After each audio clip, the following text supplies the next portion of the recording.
इंतजार की घड़ी अब समाप्त हुई। अब इस बात को आप क्लियर मानिए, एकदम क्लियर कट मानिए कि आपको यूपी बोर्ड का रिजल्ट 25 अप्रैल को देखने को मिलेगा।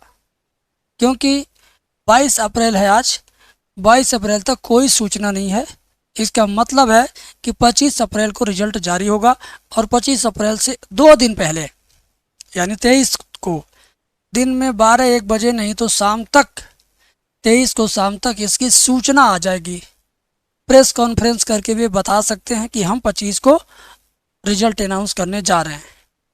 या तो दोपहर में या तो शाम तक ये सूचना यूपी बोर्ड के ऑफिशियल ट्विटर हैंडल पर आएगा। उसके बाद वहाँ से तमाम समाचार चैनलों पर आएगा, वेबसाइट्स पर आएगा। बहुत लेट में आएगा यूपी बोर्ड की ऑफिशियल वेबसाइट पर।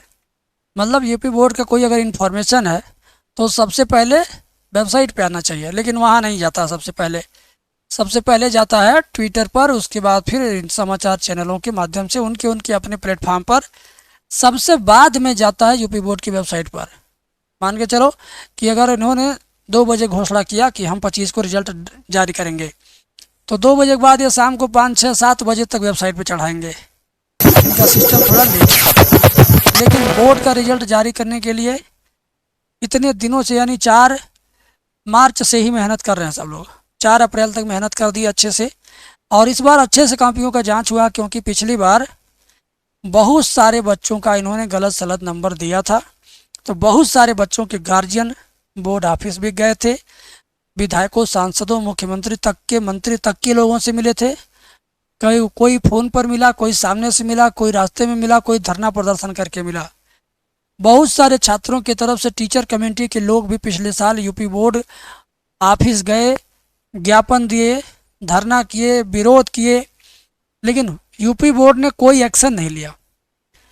उस धरने का कोई फायदा पिछले साल के बच्चों को नहीं मिला, और नहीं तो नुकसान हुआ बच्चों को। स्कूटनी में नंबर बढ़ाने की बजाय नंबर लोग बढ़ाए ही नहीं। बहुत कम नंबर बच्चों का बढ़ा था पिछले बार। क्यों? क्योंकि यही कुछ यूट्यूब चैनल वाले ऐसे हैं जो अपने आप को हीरो बनाने के लिए आपकी नज़र में यूपी बोर्ड कार्यालय जा कर के धरना प्रदर्शन किए। धरने में पूरे यूपी के बच्चों को बुलाए थे, डंडा और कैमरा लेके पहुंच गए। कैमरे में इतना रिकॉर्डिंग किया कि सिर्फ 10-15 बच्चे ही उनके आसपास आए। पूरे 55 लाख छात्र होते हैं यूपी बोर्ड में, 10th और 12th मिला के। 55 लाख में से अगर मान लो 5 ही लाख बच्चों का रिजल्ट में नंबर कम आया होगा और इसमें से कुछ फेल हुए होंगे, तो इन 5 लाख बच्चों में से 5,000 बच्चे भी नहीं पहुंचे वहाँ। 15-20 बच्चों को खुद जो अगल बगल के थे वहीं इलाहाबाद के, उन्हीं लोगों को बुला करके फ़ोटो खिंचवा लिए, अपने चैनल पे डाल दिए और कहने लगे, देखिए बेटा, हम आपके बहुत दुख में शामिल होते हैं, हम आपके लिए यूपी बोर्ड से लड़ने गए, हम आपके हक की लड़ाई लड़े, हमने आपके लिए आवाज़ उठाई, तो आप हमेशा हमें सब्सक्राइब करके रखो। इतना मतलब बेइज्जत करने की कोशिश की यूपी बोर्ड के लोगों को कि यूपी बोर्ड के तरफ से कोई एक्शन तो नहीं हुआ, लेकिन इन लोगों के बदनामी करने की वजह से बच्चों का कॉपी का मूल्यांकन जो दोबारा होना था वो सही ढंग से नहीं हुआ। जिसको बढ़ के मिलना चाहिए था 50 नंबर, उसको केवल 20-25 नंबर ही बढ़ा के दिया गया। भरपूर लाभ बच्चों को नहीं मिला, क्योंकि बोर्ड के लोग नाराज़ हो गए थे इन लोगों के धरना प्रदर्शन की वजह से। तो इस बार भी अगर आपके साथ कुछ होता है या किसी बच्चे के साथ कुछ होता है, तो धरना प्रदर्शन करके किसी का अपमान मत करिए। जो नियम बना है यूपी बोर्ड में, उसी नियम के तहत आप उनसे संपर्क कीजिए। आपका एप्लीकेशन, आपका आवेदन जायज़ होगा तो आपको जायज़ नंबर मिलेगा।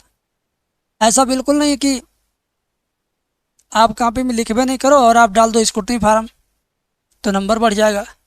नंबर बढ़वाने के लिए बच्चे डालते हैं, स्कूटनी फार्म डालते, कॉपी दोबारा जांच होती है तो अच्छा नंबर मिलता है।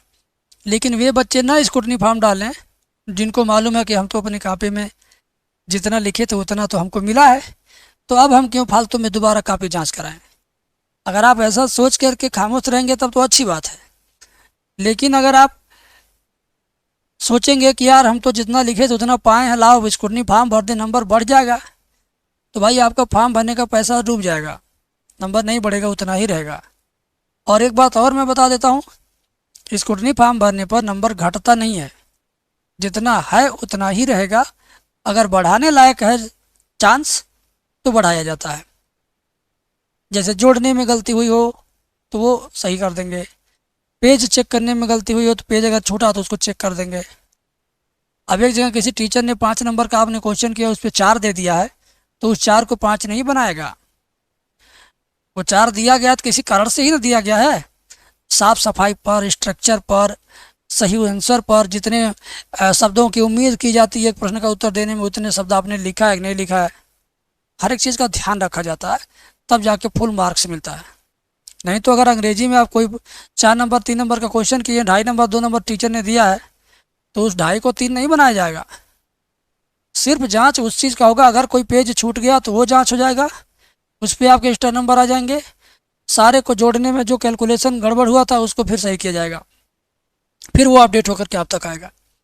और किसी बच्चे का ऐसा भी होता है कि भाई देखो, बच्चे ने सच में 90 नंबर की कॉपी लिखा है, सारा सही लिखा, सारा सुंदर लिखा, सटीक लिखा है, और पा गया 4 ही नंबर, तो उसकी कॉपी जब चेक होगी तो उसके नंबर बढ़ेंगे बहुत ज़्यादा।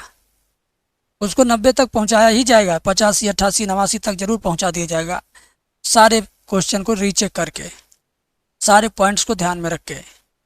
लेकिन आपका लायक जिस लायक है उस लायक नंबर मिला तो कोई टेंशन लेने की ज़रूरत नहीं है। ईश्वर पे भरोसा कीजिए, आगे बढ़िए। बोर्ड का रिजल्ट 25 को फिक्स हो गया है तो हो गया है बस, ठीक है। बोर्ड का रिजल्ट 25 तारीख दिन शनिवार दोपहर 1:30 बजे से 2 बजे के बीच में ज़रूर मिलेगा आपको, ठीक है। तो मज़ा आएगा आपको भी, हमें भी मज़ा आएगा कि भाई हमारे छात्र देखते हैं कितना नंबर लाते हैं। 16 घंटे वाला कोर्स ले लेके जो लोग पढ़े हैं, क्या फीडबैक है, क्या रिव्यू है, बताइएगा ज़रूर हमें, ठीक है। बहुत बहुत शुक्रिया।